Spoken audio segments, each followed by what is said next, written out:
Ao entardecer de 15 de junho, os navios reuniram-se fora de Saipan, enquanto os navios e aviões de apoio começavam um intenso bombardeio pré-desembarque às 8 horas.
Quarenta minutos depois, 8.000 fuzileiros navais saíram para a praia e seu fronte de 6 quilômetros em 600 LVTs apoiados por 150 LVTAs, abreviação de Viatura Blindada de Desembarque.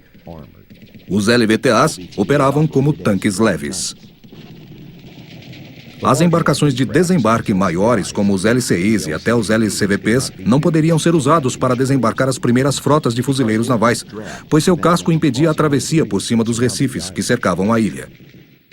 Os LCIs levavam os fuzileiros navais para a extremidade dos recifes, onde eles eram transferidos para os LVTs que atravessavam os recifes. Os LVTs se lançavam entre os recifes, desembarcando na praia frota após frota. Os japoneses tornaram a viagem até a praia difícil. A missão da Guarda Costeira tornou-se crítica naquela manhã, quando o principal ataque à cidade de Charan-Canoa não deu certo. Os fuzileiros navais que estavam na praia tinham pouca munição, além de atendimento médico e apoio limitados. Procurando por uma vasta área da lagoa, uma embarcação da Guarda Costeira, sob intenso ataque inimigo, explorou até achar um canal de 1 metro de profundidade e 45 de largura. Depois de atravessar, uma firme corrente de embarcações maiores trouxe suprimentos para a praia, o que salvou os fuzileiros navais. Às 18 horas, cerca de 20.000 fuzileiros haviam desembarcado em Saipan. Os fuzileiros navais devastaram completamente os inimigos, mas depois perderam muito tempo lutando com unidades japonesas isoladas. 25 dias após os primeiros desembarques, a ilha estava nas mãos dos americanos.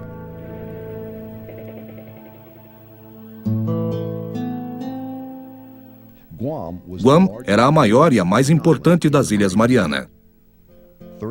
Com 56 quilômetros de comprimento e de 8 a 14 de largura, ficou na ponta sul da cadeia e é quase totalmente cercada por um recife de coral. Os navios de combate navegaram de Enewetak até Guam e começaram a chegar na tarde do dia 20 de julho. Os transportadores navegaram para o lado sul da ilha e se posicionaram fora das praias de desembarque. Os navios da Guarda Costeira Korkoroli, Aquarius, Centaurus, Sterope, o enorme navio de 54 metros Tupelo, LSTs 24, 70, 71 e 207, e outros 7 navios da Marinha, com parte da tripulação da Guarda Costeira, participaram da campanha. Esperando tirar os japoneses das praias do sul, Arthur Middleton fez um desembarque falso ao norte das principais terras. Várias vezes o barco Middleton fez o desembarque sem tropas, como distração. Na principal praia de desembarque, a primeira rota de LVTs desembarcou na praia às 8 horas e 30 minutos. Assim como em Saipan, os LVTs iam e voltavam da praia para a extremidade do Recife para serem carregados novamente. Resistências japonesas organizadas duraram até o meio de agosto. Combates isolados nos morros e cavernas prolongaram a conquista final da ilha por muitos meses. Com Saipan e Guam nas mãos, a frota de aviões agora tinha uma base, que permitiu que a poderosa fortaleza dos B-29 atacassem profundamente o coração do Império Japonês.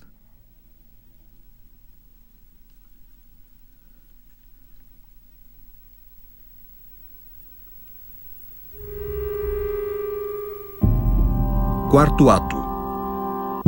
Empate.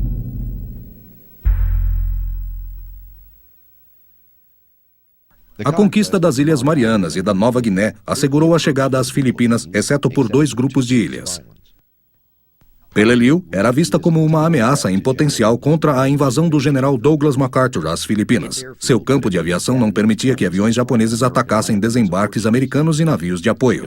Eles também podiam ameaçar tropas assim que estivessem no solo das Filipinas.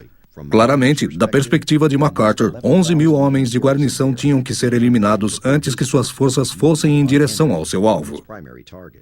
Portanto, a legitimidade estratégica da Operação Peleliu foi estabelecida. Os primeiros passos oficiais em direção ao que mais tarde seria a invasão de Peleliu começaram em maio de 1944, quando Nimitz emitiu um pedido de alerta ao grupo invasor das Ilhas Palau. Essa missão foi chamada em código de Operação Stalemate.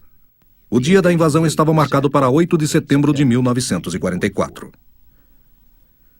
Pela lógica, o próximo alvo no avanço pela região central do Pacífico, as Ilhas Palau, na extremidade oeste das Ilhas Carolina, abrigavam 30.000 tropas japonesas e 10.000 trabalhadores coreanos e de Okinawa.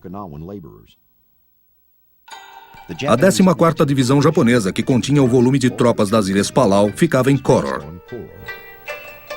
Eles eram comandados pelo general Inoue Sadao. A divisão, que foi transferida às Ilhas Palau só em abril de 1944, era veterana de vários combates na Manchúria. Prontos para os combates nas ilhas do Pacífico, os 3 regimentos da divisão tinham artilharia orgânica e elementos de apoio suficientes para operar independentemente. O coronel Nakagawa Kunio, comandante da força de reforço do 2º Regimento da Infantaria da 14ª Divisão, ficou encarregado de preparar as defesas de Peleliu. Suas tropas trabalharam em sua tarefa durante o verão de 1944. Nesse verão, os japoneses resolveram defender outras ilhas, distribuindo o volume de suas forças ao longo das praias. Isso permitiu que eles dificultassem os desembarques americanos.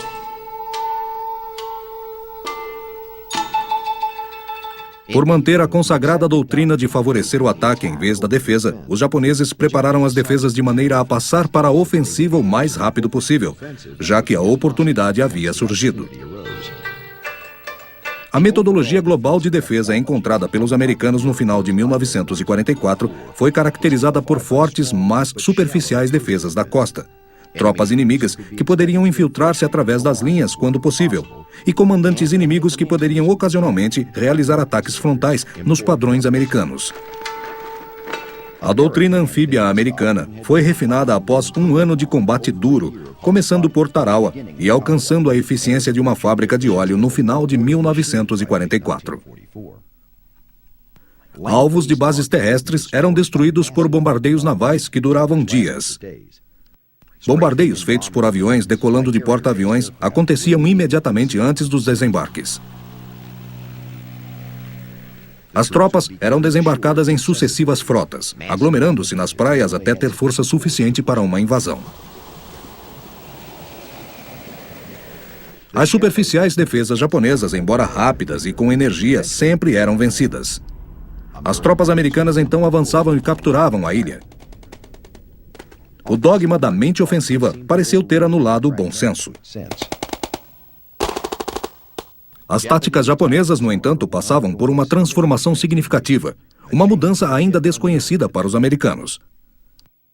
Quando os fuzileiros navais chegaram às Ilhas Palau em setembro, antes do dia D, eles testemunharam outro dos bombardeios massivos da Marinha.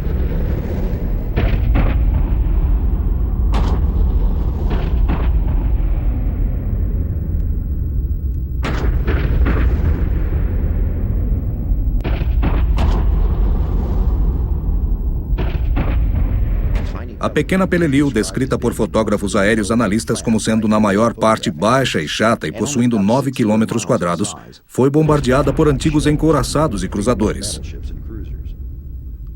No ataque, também estavam os porta-aviões lançando aeronaves também nesses ataques preliminares.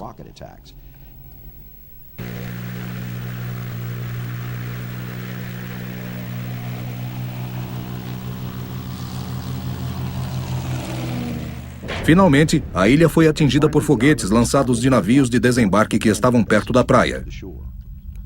O barulho foi ensurdecedor, seguido pela fumaça grossa e todo o espetáculo que acompanhava esses bombardeios. Durante o ataque naval do dia D, cerca de 1.400 toneladas de munição caíram do céu em cima de posições japonesas expostas. Na verdade, acreditando que os ataques tinham sido eficientes e devastadores, o almirante Jesse Oldendorf declarou que estava sem alvos lucrativos. Apenas 2 minutos fora do combinado, em 15 de setembro de 1944, as primeiras tropas começaram o desembarque, às 8 horas e 32 minutos, com os fuzileiros da 1ª Divisão ao lado esquerdo, da 5ª no meio e da 7ª ao lado direito ou na extremidade sul das praias. As imensas forças anfíbias que atacavam as Ilhas Carolina possuíam cerca de 800 navios que levavam 200.000 soldados e mais de 28.000 fuzileiros navais. Os navios da Guarda Costeira em Peleliu eram o Aquarius, Centaurus, LST-19 e 23. Os navios de transporte Crescent City, Fuller e Stringham, com parte da sua tripulação sendo membros da Guarda Costeira, também participaram. Peleliu não era diferente das outras ilhas do Pacífico. Os recifes que a cercavam complicavam os desembarques e as operações de apoio. Corais e pedregulhos obstruíam os desembarques mesmo para as menores embarcações. Novamente, somente pequenos barcos e os LVTs podiam ser usados para chegar diretamente à praia. Durante os 2 primeiros dias da operação, os japoneses mantiveram a praia sob ataques mortais da artilharia.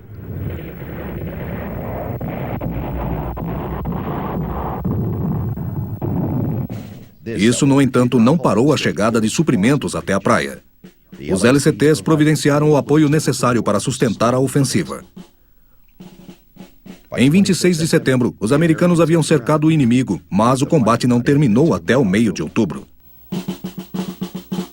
Apenas 2 dias depois do desembarque em Peleliu, os transportadores da Guarda Costeira desembarcaram tropas na ilha de Anar. Anar, ao sul das Ilhas Palau, ficava somente 9 quilômetros ao sul de Peleliu. Após submeter a ilha a um intenso bombardeio vindo do mar e do céu, o Calloway e o Leonard Wood desembarcaram homens do lado nordeste e do lado leste da ilha, sendo pouco atacados. O Leonard Wood serviu de navio almirante do comandante da 20ª Divisão de Transportes para desembarques. Transportando mais de 1.800 homens e oficiais de 8 unidades do Exército, o Grupo Tarefa de Wood fez um posto 48 quilômetros a nordeste da praia leste da ilha Bubbletop antes de navegar para Anar e desembarcar tropas. As tropas do Wood carregaram em sua embarcação e esvaziaram o navio em 19 minutos. A primeira frota de tropas estabeleceu 2 postos na praia em 30 minutos de desembarque e seguiu para o interior, onde as guarnições japonesas ocupavam posições melhores de defesa. As tropas pagaram um preço alto, tirando os japoneses das cavernas, e as equipes médicas a bordo dos transportadores da Guarda Costeira trataram cerca de 400 vítimas durante a operação. Mesmo os japoneses tendo sido completamente massacrados, o exército só conseguiu dominar essa ilha 10 meses depois. Extraordinariamente, alguns japoneses ficaram dentro de cavernas por mais de 1 ano após o desembarque dos aliados. A captura das Ilhas Carolina acabou com o último obstáculo do avanço às Ilhas Filipinas.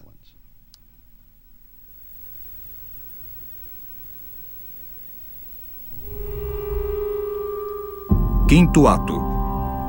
Operação King II.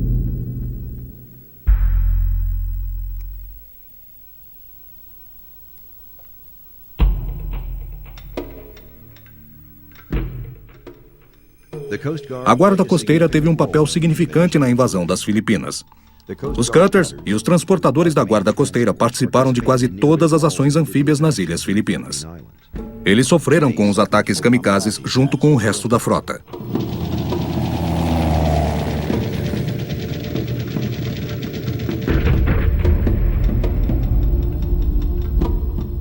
Cerca de 30 navios anfíbios da Guarda Costeira desembarcaram tropas de guarnição da Marinha e do Exército.